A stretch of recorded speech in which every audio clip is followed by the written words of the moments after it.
Good evening, Carl and Brenda and Michelle. Good evening.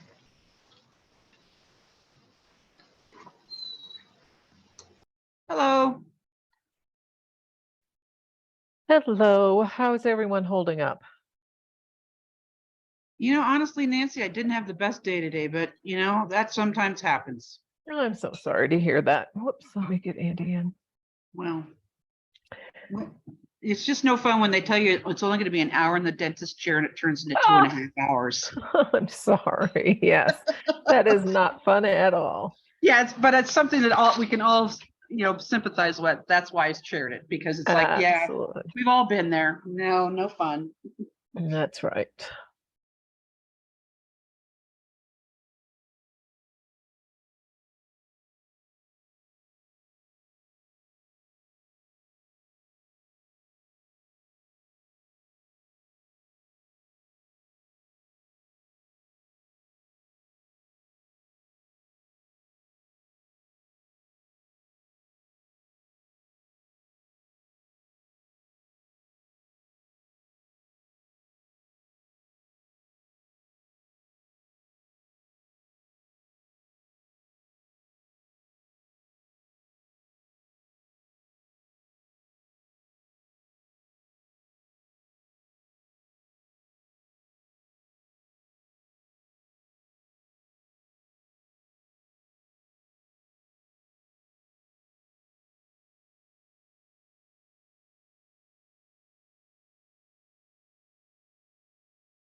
Nancy, let's give it just another minute or so to wait, see if anybody else trickles in, and then we'll get started. Okay, you just let me know. Thank you.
Okay, let's just go ahead and get started.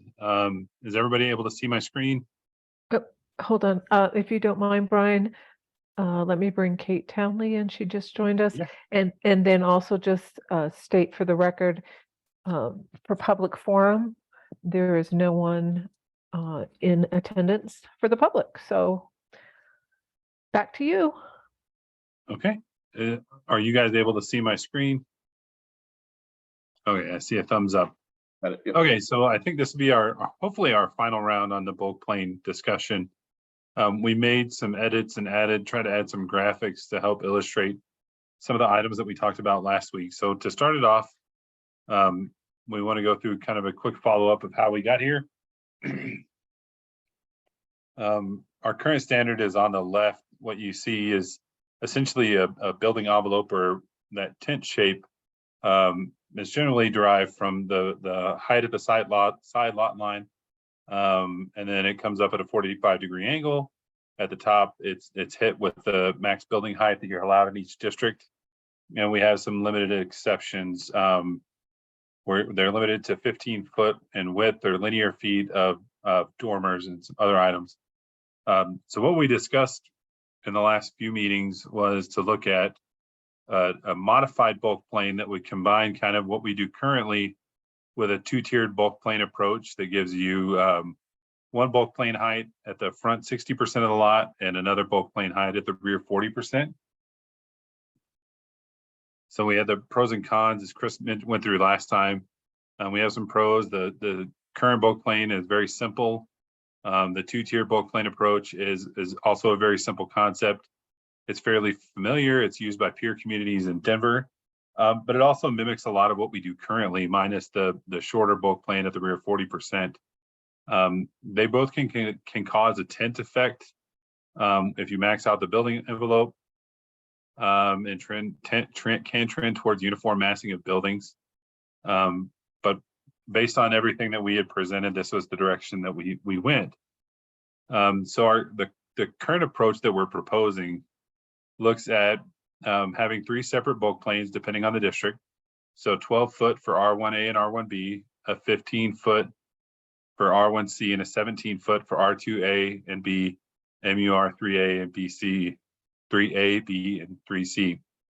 Overall building heights for all three districts would be 30 feet in the front 60%. And then for the rear 40%, building height limited to 25 feet.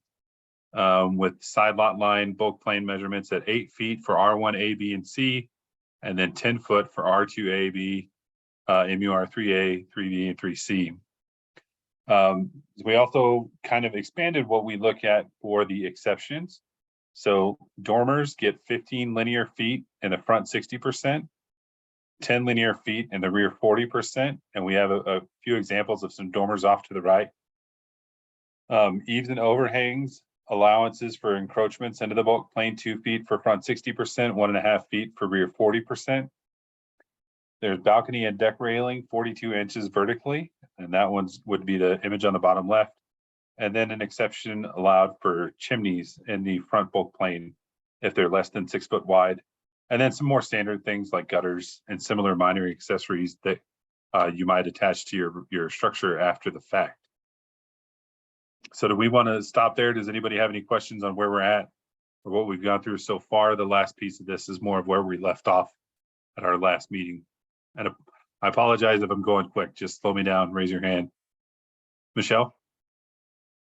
Yes, thank you. And I didn't think to bring this up previously, but a couple houses down from me, there was I'm in R1A, and it's basically ranches around here.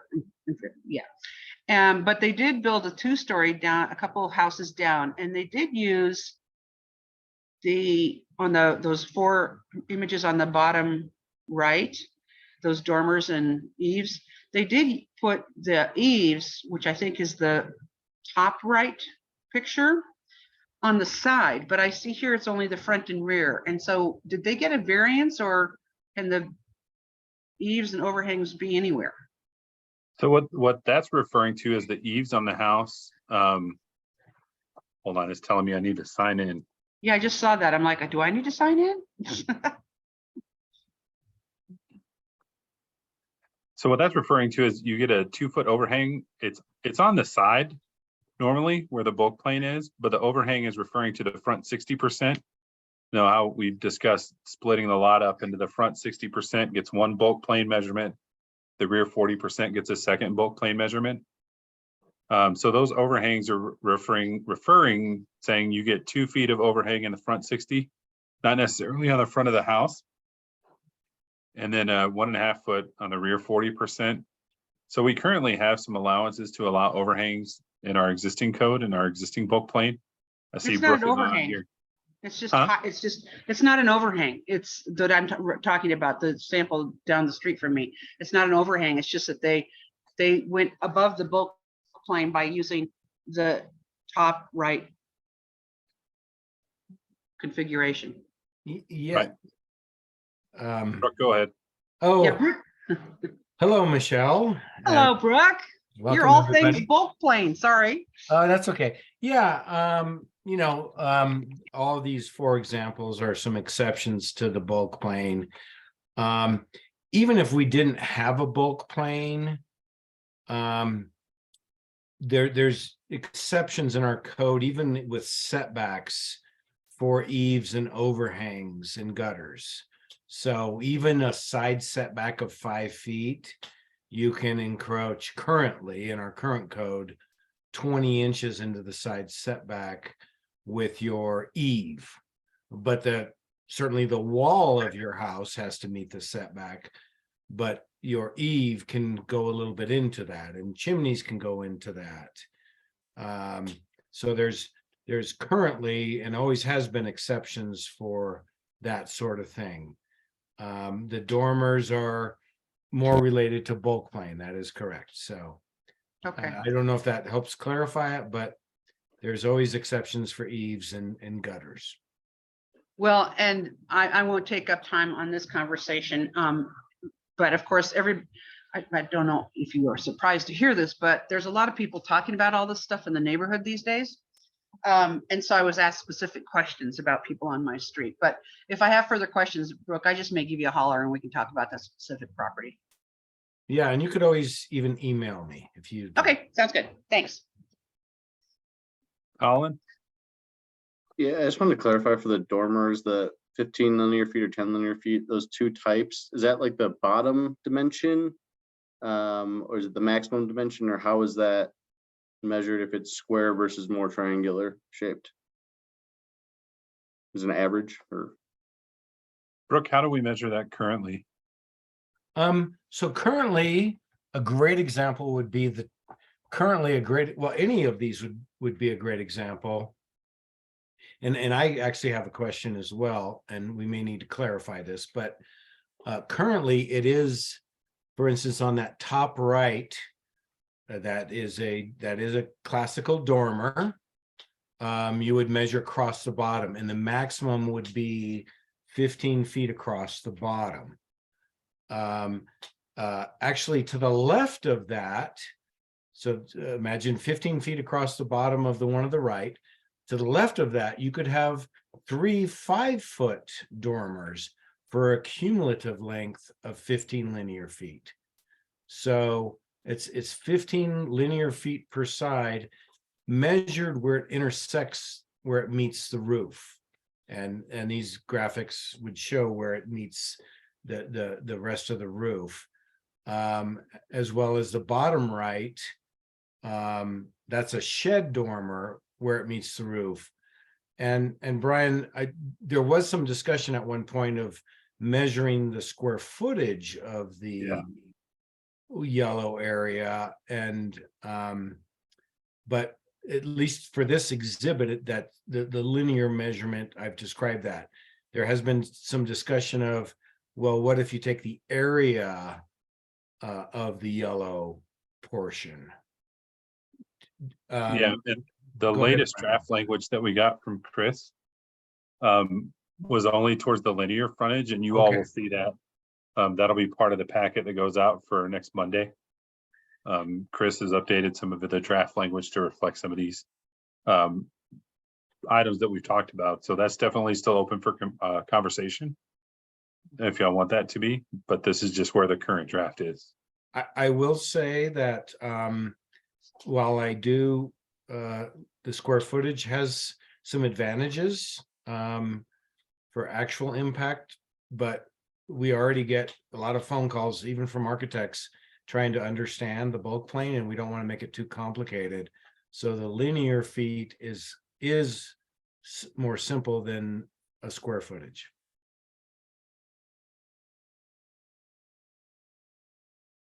Okay, Did I answer your question adequately in terms of? So Okay. thank you, Brooke. I appreciate that. We're good. Kate, Thanks. I was wondering, this bulk plane recommendation or potential recommendation, this covers any structures on the property. And I'm wondering in terms of a main, like an accessory dwelling unit versus a primary dwelling unit. And so would this then direct sort of what our updated ADU ordinance would, or code would look like in terms of like the 40% back of the lot instead of 35%, and the height restrictions and the setbacks and all of that? I think that's how we're trying to tie it together, so that accessory buildings at the rear of the property would need to follow the same rear 40% bulk plane requirement. So whether it's a detached garage, an accessory dwelling unit, a shed, any kind of building back there would have to follow these same requirements. Some of them may have lower height restrictions. I'm sure sheds will probably have a much lower height restriction than the overall restrictions. But that's the intent, is to try to capture everything in these two little pockets. Andy? Yeah, so my question is back to where the linear footage is measured. Why wouldn't it be measured where it crosses the bulk plane? I'm thinking to some of the examples on the that aren't square necessarily, where they may cross into the bulk plane.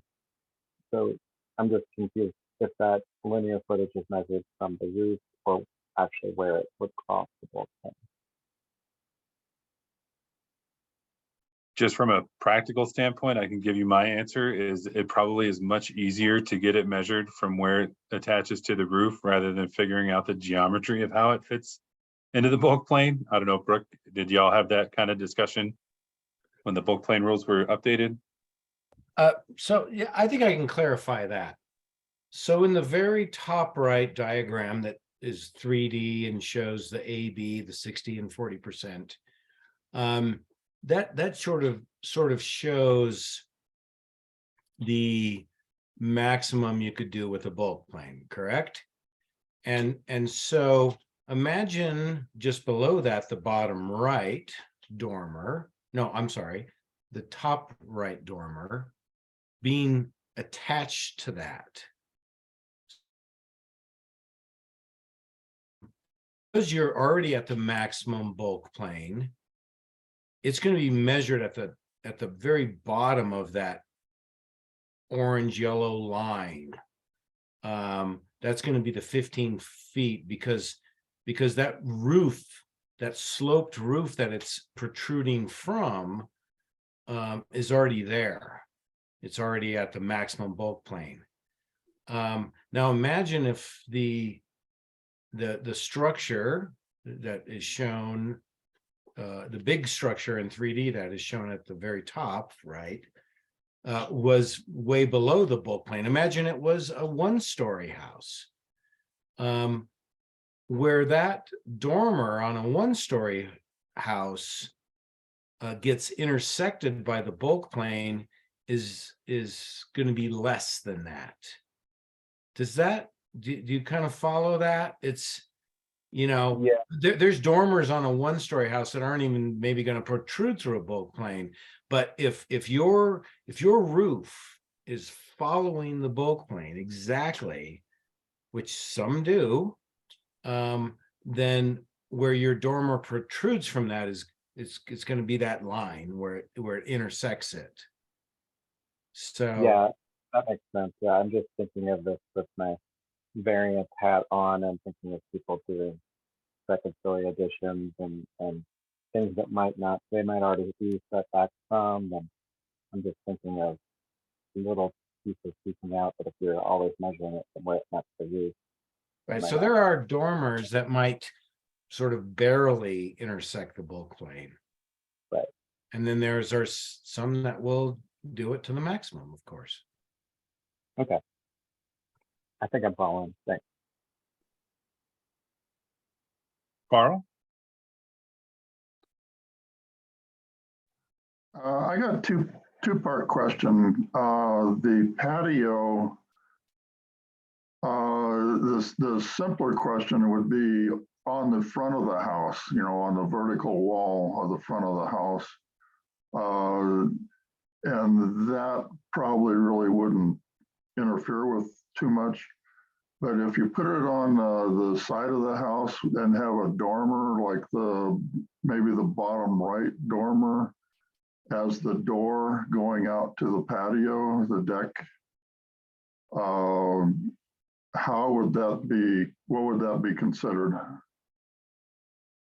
So and, like and the depth of the patio, you're measuring the patio by the width of it, basically.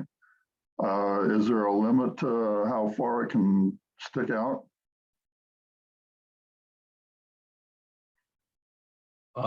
So like a second story kind of patio, is that what you're asking? Correct, yeah.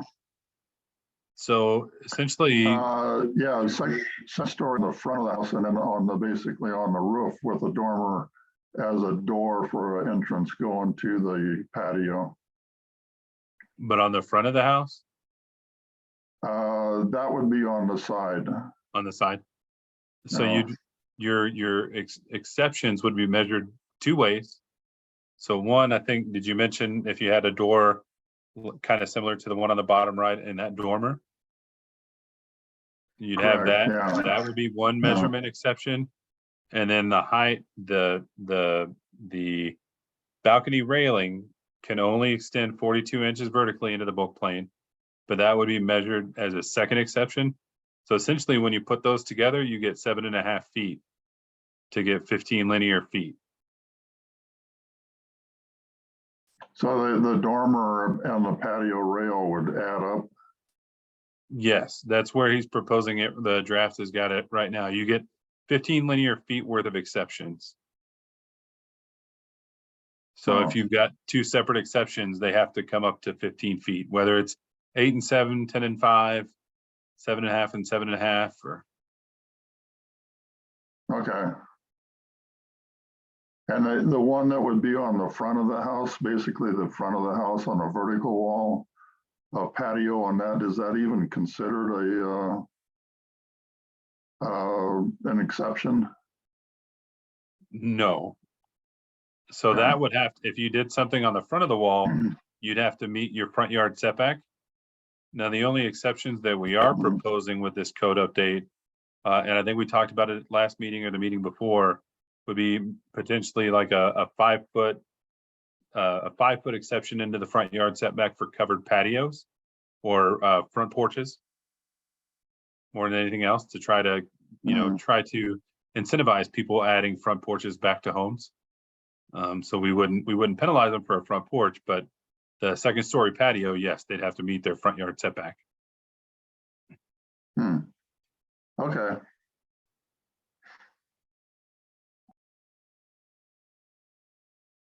Anybody else?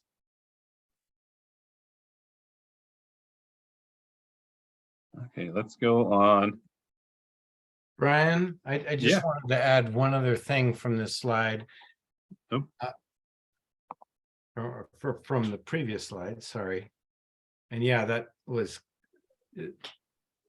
absolutely correct with everything you described about the front and the side and the railing and the doorway. I just wanted in this table, this is actually more restrictive than anything we have right now. The R1A in terms of the front 60%, R1A and B, the height at the side lot for the front 60% for the R1A and B is 12 feet. That's what it currently is. The R1C is reduced by 2 feet. By 2 feet in terms of the height at the side lot. The R2A-B, the last column is the same as it currently is. The maximum height in all 3 of those categories is lowered by 2 feet. And then for the bottom half of the chart, in the rear 40%, we currently do not have any bulk plane for the rear 40% other than for accessory dwelling units. And that is 12 feet. So that is lowered in all 3 columns to 8 in the R1A, B, and C, and to 10 in the R2A, B, MUR3A, B, and C. And then we've got a maximum height in the back that I think that's going to be expanded upon depending on the type of accessory structure. But if a principal structure were to extend into the rear 40%, it would be 25 feet, which is 7 feet lower than it currently is. So basically, this whole chart is more restrictive than it currently is. So I just wanted to throw that in there. Thanks.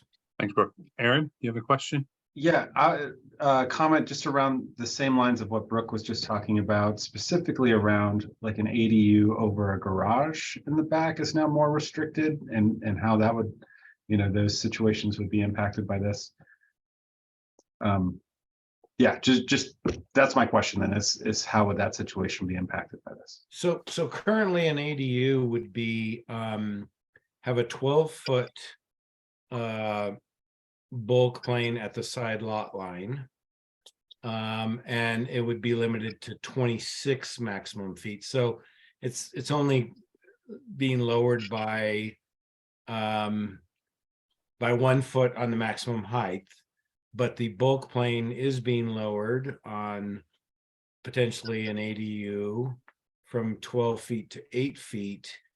And as we try to expand opportunities for ADUs, we're also cognizant of, we want to minimize those impacts. And if somebody's going to build an ADU, they don't necessarily need to build it right next to the side lot line. And we would hope that it would be as the less impactful to neighbors. So it's kind of a give and take on that.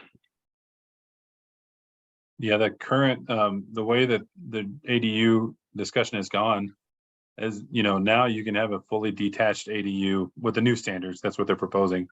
It doesn't always have to be above a garage or attached to a garage or a retrofitted garage. So we're looking at expanding those allowances so that we're not necessarily gonna be limited to only looking at ADUs above garages, but we definitely don't necessarily want to hinder those.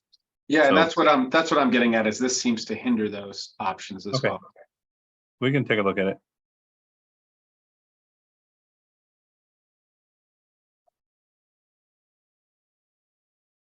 Carl? Okay, your breakup is front 60%, rear 40%. That seems a little confusing to me. Is there going to be a 50-50? Is there going to be a 70-30? How many combinations are we going to have? This is the only one, 60-40. So you have to build towards a 60-40, huh? Okay. And it helps if kind of, I think the math works out. Brooke was doing it today, and I think 40% of a 125-foot deep lot is 50 feet. Is that right, Correct. Brooke? Correct. Is that a typical size for a lot of backyards, is 40% of the lot? A typical lot depth in Inglewood, I can't give you a percentage, but I would bet it's at least 70% of residential zoning and subdivisions and layouts is 125-foot depth. That's a typical depth. Our most typical width is 50 feet. Our most typical depth is 125. So yeah, 40% of 125 is, as Brian said, 50 feet. And so yeah. And so, you know, it's unlikely that principal structures would necessarily go into the 40% of the rear. But if they do, they're going to have to be lower. Because there's already a 20-foot minimum rear setback for principal structures. So you add another 30 feet to that, and there's a good chance there's going to be a garage, a detached garage back there. So it starts to lower heights and massing towards the rear of a lot where people have often rear yards. And we have some other slides coming up that'll show you some other reasons why and how this works. So those measurements would go for the R2 A and B. The very last one, the 17-foot bulk plane height and 30-foot max height for the front 60%, and then the 10-foot height and 25-foot max height for the rear 40 would cover the R2A and R2B.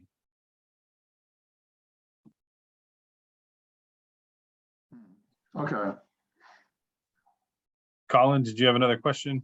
Yeah, I just had kind of maybe one more statement. I think I'm in line with what Aaron was thinking. I don't want to prevent some of these ADUs being above garages. So I just want to make sure we're not limiting that in any way.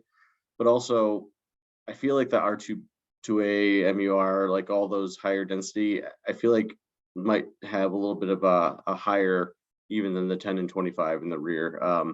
I think if we're going to do it, that's probably the place to do it and have a little more allowance for that. But that's just where I would think we would want to kind of promote that density in those areas. So just another thought. Okay. Brenda, did you have a comment? Yeah, I guess I have a comment. No, I wanted to understand what he was saying. You would advocate for a higher building in the rear, the height at the side lot, you mean, or the height at the rear 40? Well, I'll just say this. If we can, we're at least limiting the height by 2 feet, and the side lot size, I think, might be agreeable to our neighbors, and I think that we're making some compromises here. So I'm comfortable with moving forward on this. And we can look at whether in our, we also have accessory building standards that I mentioned to Kate's comment that may limit some heights a little bit more than we currently do. And right now, I think in our current code, there's an allowance for ADUs on top of garages to get an extra bump. So we can also look at maybe adding that back in somewhere else. So that this may not cover everything. We may not be able to cover every single exception that we have, but we can definitely add them back in if need be. So if that's something that we want to look at for ADUs, yes, without changing the rest of the allowances, that's definitely something that we can look at. Brenda? Well, in regards to ADUs, it's a big change to allow them in these other zones, and I'd rather see something more incremental than and kind of stick with the smaller sizing that we've done. The garage pop tops are awesome, but the neighbor next door actually got a hold of me because they were it's still pretty shocking, to all of a sudden you have this house and now there's a balcony overlooking your house and it's the mother-in-law that enjoys your yard. So I just would like to see ADUs be a little bit, since we're allowing them, maybe incremental in size, maybe reel in the height a little bit, is what I'm comfortable with. Okay. Aaron? And my last comment on that is I think specifically for the R1C smaller lots, there's limited opportunity in some of those places to do ADUs. And so yeah, I think it would have more impact on those.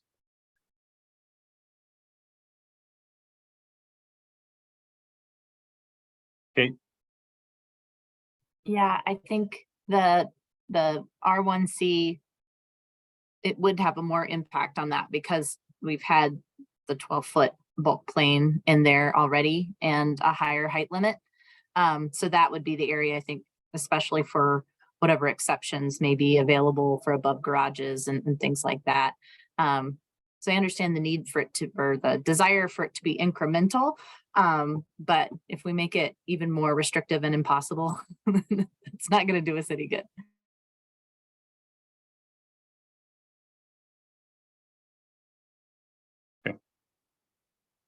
All right, any more questions on this piece?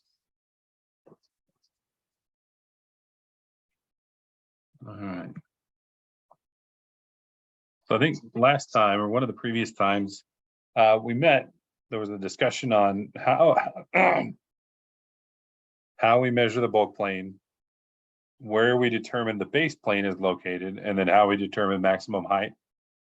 So this is actually just an image straight out of our code. And I'll go through a few of these pieces, and then we've got a few graphics that I hope can help illustrate some of the items that we talked about last time. So bulk plane, as you can see, for R1A is 12 feet, or sorry, R1A and R1B. Sorry, move some stuff around.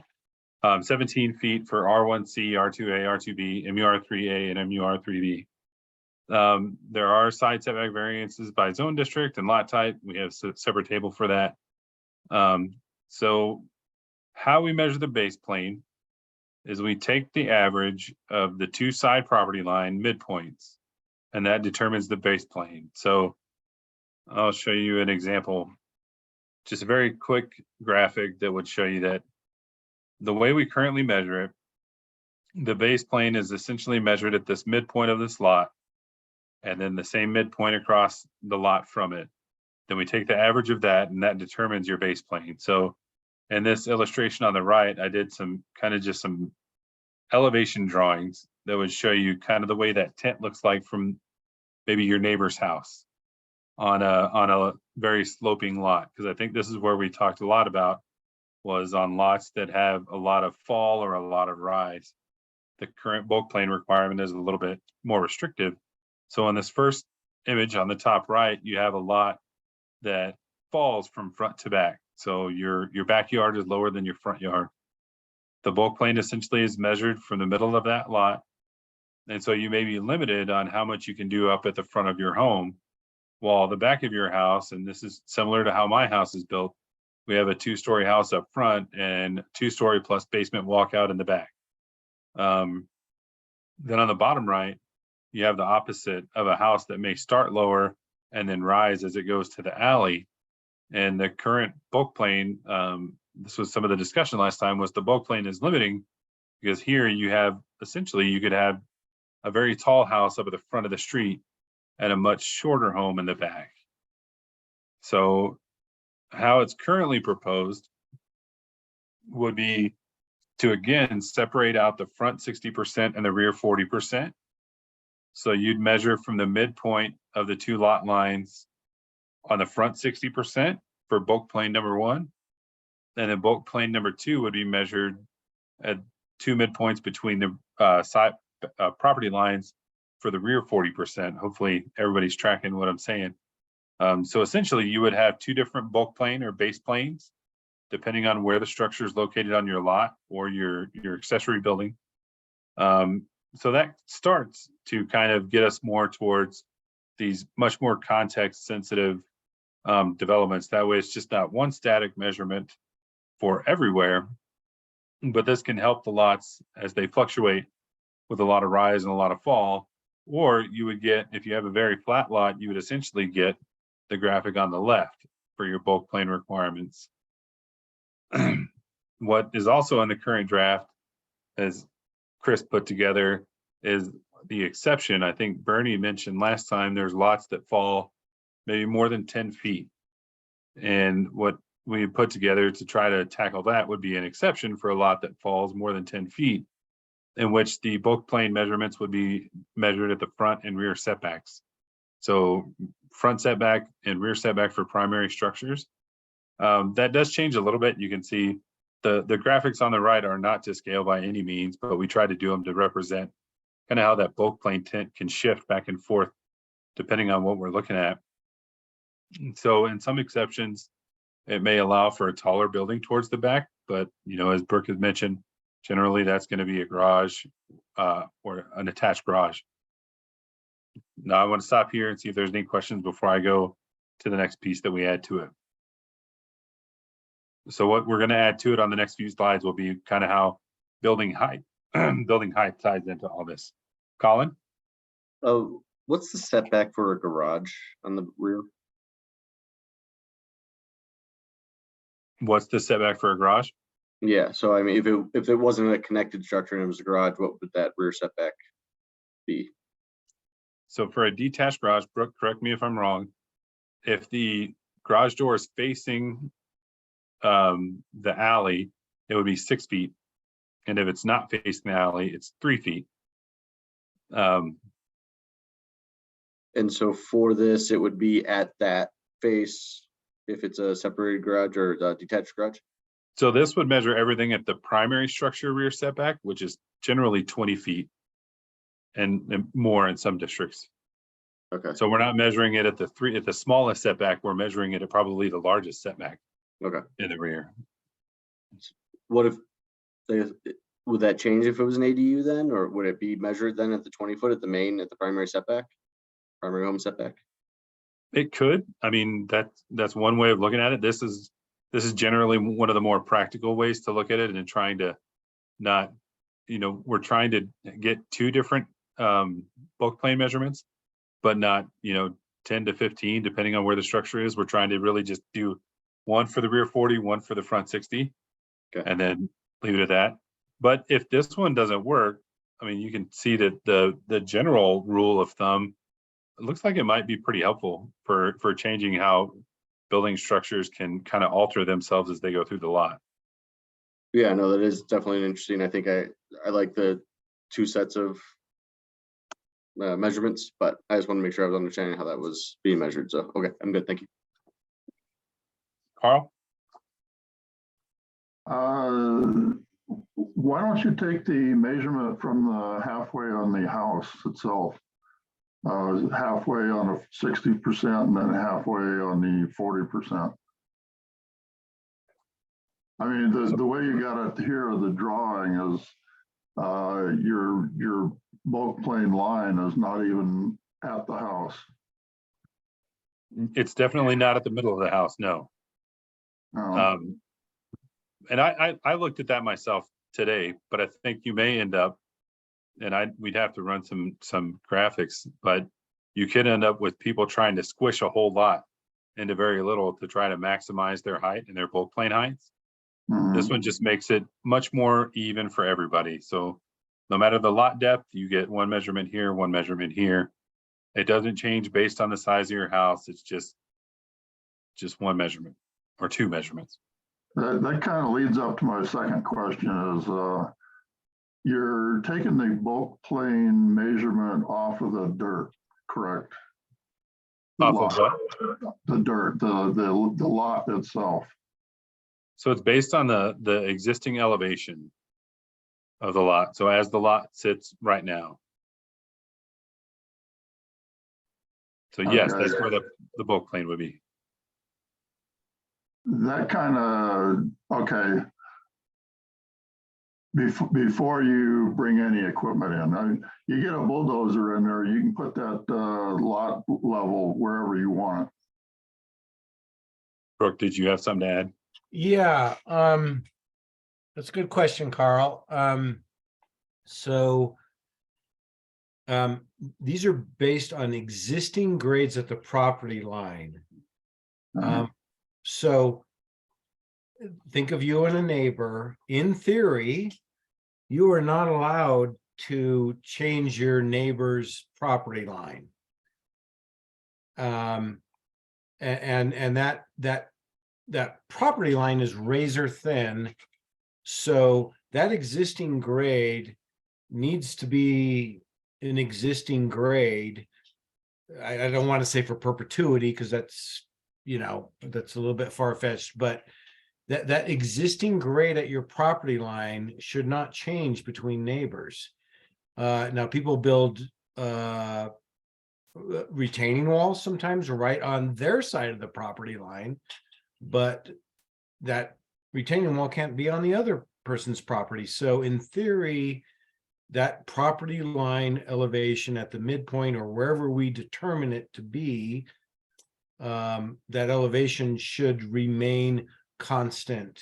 And of course, it can vary from side to side, but it should not change. Certainly when somebody does a subdivision way out east in Aurora, they can manipulate those kinds of things.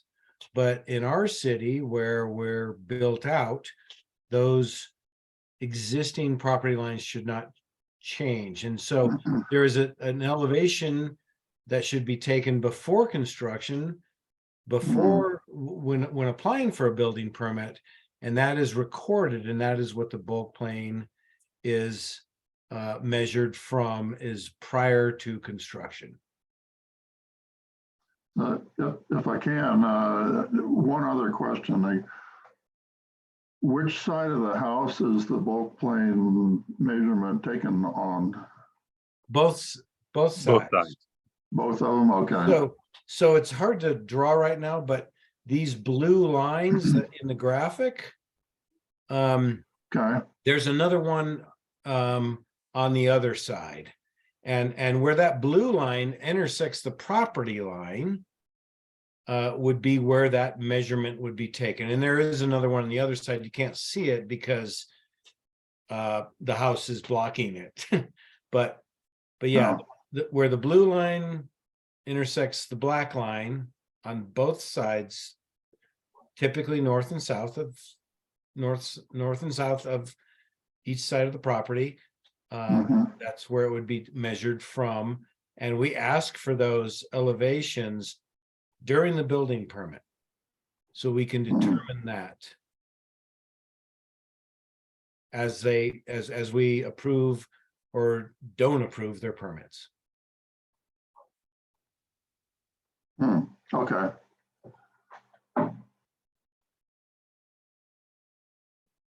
Okay. So then what we add to it is how we measure the building height. So the building height is measured currently from something totally different than the base plane. It's the average elevation of the finished grade at the corners of the building. So they would generally, engineers would sit down to grade the lot, and they would determine what the four corners of the building are going to be. They average all those corners together. That gives you the height plane where we start the measurement from, and then you measure the height on top of that. So you can see that's now the blue line that's in the graphics on the right. So if we do that, the way that the current bulk plane is written, and we measure everything from one elevation, and we have a 30-foot and 25-foot height limit, you can see that the back portion of the house, the rear 40%, the heights are a lot greater, the ability to get a lot taller if we measure that way. What we've discussed, and Brooke and I have discussed, is maybe having this discussion with you all and looking at doing the height measured almost the same way that we do the bulk plane, and that we would have one height that dictates the front 60% of the building and one height that dictates the rear 40%. So we already have different bulk planes for different areas. So the discussion would be to reach out to you all to say, what if we approach height the same way? They would measure it the same way. So the four corners, the split would be at that 60% line. And then you'd have a second measurement that would be the rear 40%, the four corners of the rear 40% of the building. Just in our drawings, you can see that it really does adjust some of the height allowances, especially on buildings that you might have a lot of fall on the lot. You can see a much taller tint on it if we measure everything from the same spot, and a much shorter tint if we measured that height from two different spots. So we just want to throw that out there. We also did an example of if you did it with the rear setback as the atypical lot. But just wanted to throw that out there and see if anybody had any thoughts, if that's getting too complicated, or if we're on the right track.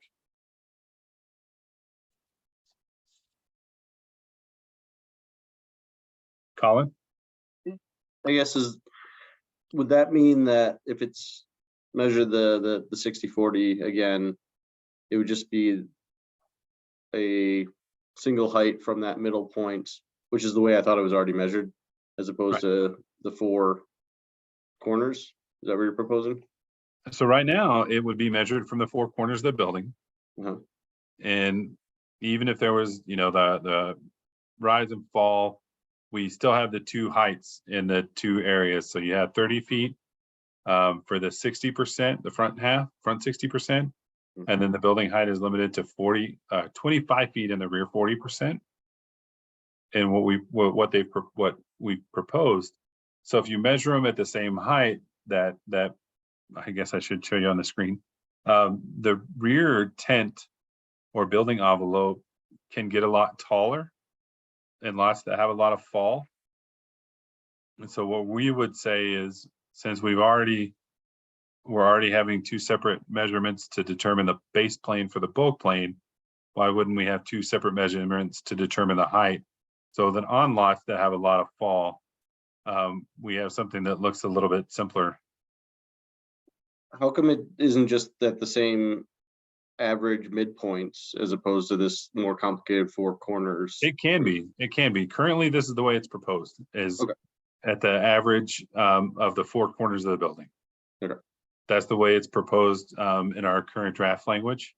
Is that the way we this have it is- now also? Yes, that's the way it's currently done. So it's done the same way. And pulling it over would just manipulate kind of what that bulk plane tent looks like in the back.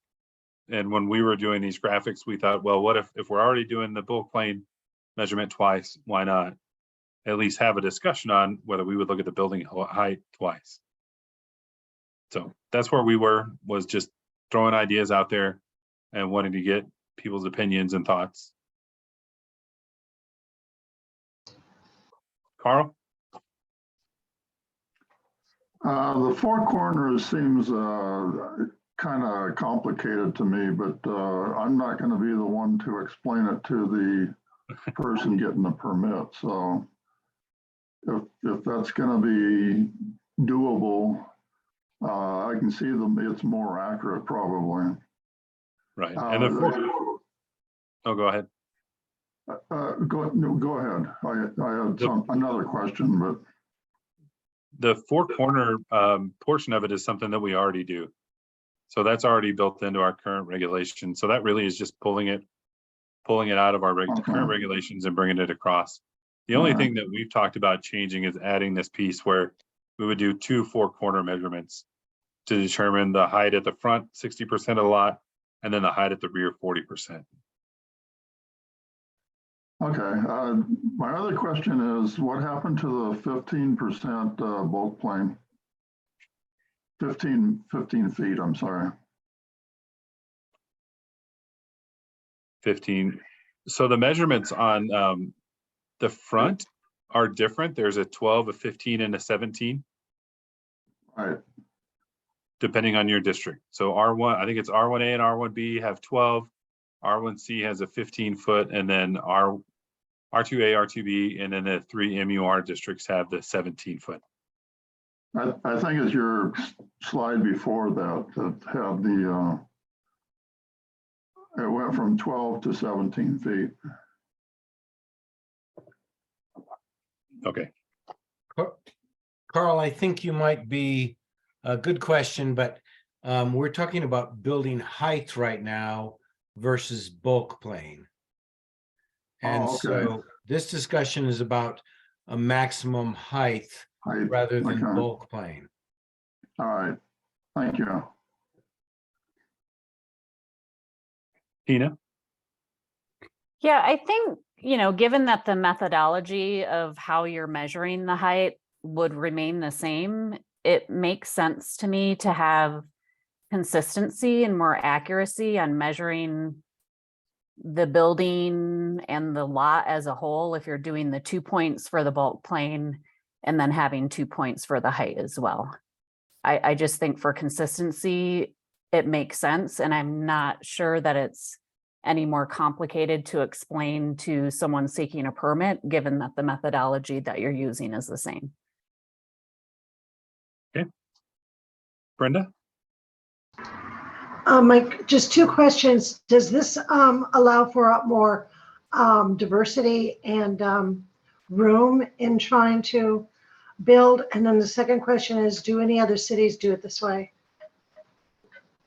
The second question, I don't know. About the building height, I'm not sure. We'd have to do a little bit of research. The first question, I would say it definitely does, especially if you compare everything to how we measure bulk plane now.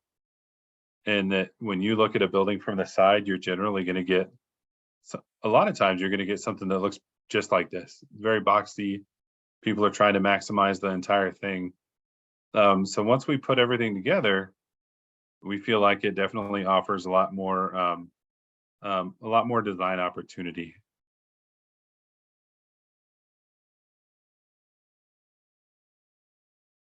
Tina, did you have another question? Sorry, just didn't lower my hand. No, you're good.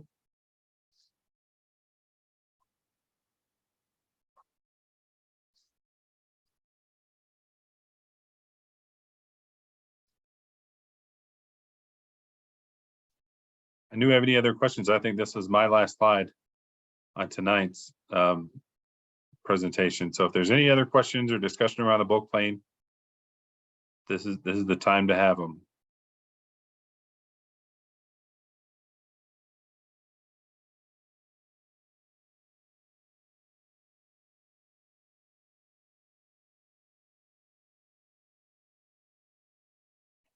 Carl?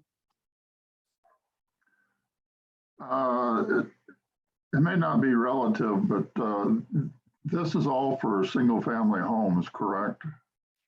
What about duplexes and they go by a different code altogether? The way the draft is written, this is for anything under 4 units and below. So if you were to do a quadplex, triplex, duplex, single family home, they would all fit these requirements. Then there's additional requirements for anything that's 5 units and above. And those are the ones that have the setbacks from the side property lines. Sorry, I've got a screaming kid outside of my bedroom window. Our boys are downstairs playing.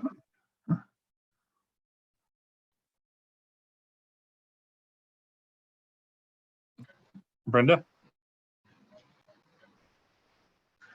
Yeah, this may be a good question, but does the 60% have to be in the front, or did somebody already ask that? You do 40-60. So the way the language is drafted right now, yes, the 60% has to be up front and the 40% in the middle. Okay. I just wanted to check. I could imagine, I'll say this, I can imagine that smaller area in the back being an ADU, because are we going forward with 2 ADUs, one detached and one attached? That's where everything is currently, but that's also one of the follow-up items we have for May 8th. Okay, I'll With lower council. my hand. Okay. Okay, just said it out loud, that's all. No problem. Colin? Yeah, I guess maybe just clarifying, do you need stuff from us and what those next steps are also? So next steps is May 8th right now. That's the next step, is May 8th to try to get direction solidified with council, bulk plane, and then we have follow-up questions on ADUs that we want to make sure we're going in the right direction. And then Chris, Brewster, and Matt will start drafting the final draft. Once we get a final draft, we'll do additional public outreach. We also plan on doing a board and commission, I call it a symposium, where we get as many boards and commissions that this may affect together, and they can all go through and ask questions of staff and our consultants.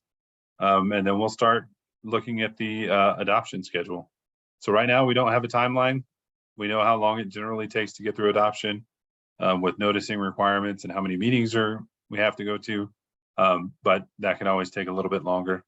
So we're trying not to put any dates out there to the public because we're not sure. But those are our next steps, is get through May 8th. Hopefully we get some final direction from council and you all. And then we'll start trucking from there and try to get the draft ready. And so just to maybe reiterate, that's a joint session between council and UDC. Is that the only thing on the agenda that night? Is No, there's, I think, super. Nancy, correct me if I'm wrong, there's 4 things on that agenda total. Correct. And So I think there's- we're kind of in the middle. Go ahead, Nancy. No, I was just going to say, the way it's tentatively scheduled right now is there will be an update from the municipal court, then it'll go to the UDC steering committee council joint session, which will roll right into the Code Next housing discussion. And then there's going to be a discussion between council and city manager's office on formulating the housing task force. So the first part of that meeting will be essentially, I think Council Member Ward had requested this to come back to council with you all, is to discuss what the process has been like, how this has worked for you all, and then we'll roll that into the discussion on ADUs and bulk plane. And so I guess along those lines, what should we have ready, or what do you need from us to be ready for that meeting on the 8th, besides being there in person and supporting your efforts? I think that's it. We'll take whatever we discussed tonight and we'll provide additional comments.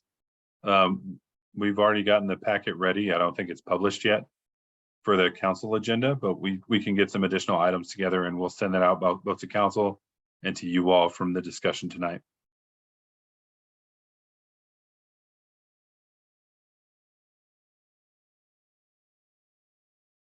Carl? You mentioned the timing a minute ago, and my concern is trying to push this through. It's something that could last 20 years, and everybody connected with it, everybody that has anything to do with it really needs to know what's going on there and basically agree with it, or can live with it. Basically what I'm saying is we don't want to rush it. No, we want to get it right the first time because it's the only chance we get at it, right? Correct. So yeah, that's why we're not really predicting adoption schedule timelines or anything right now, because we're not sure what that's going to look like. We're waiting to get that draft back, start our public outreach, and then start to try to map out a time frame from there.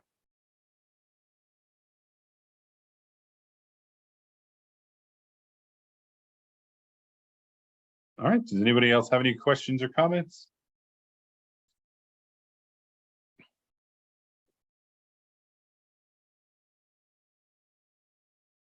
If not, as usual, I appreciate everybody's discussion and questions. And if you have any other questions, feel free to email Brooke anything on the bulk plane, or you can email myself.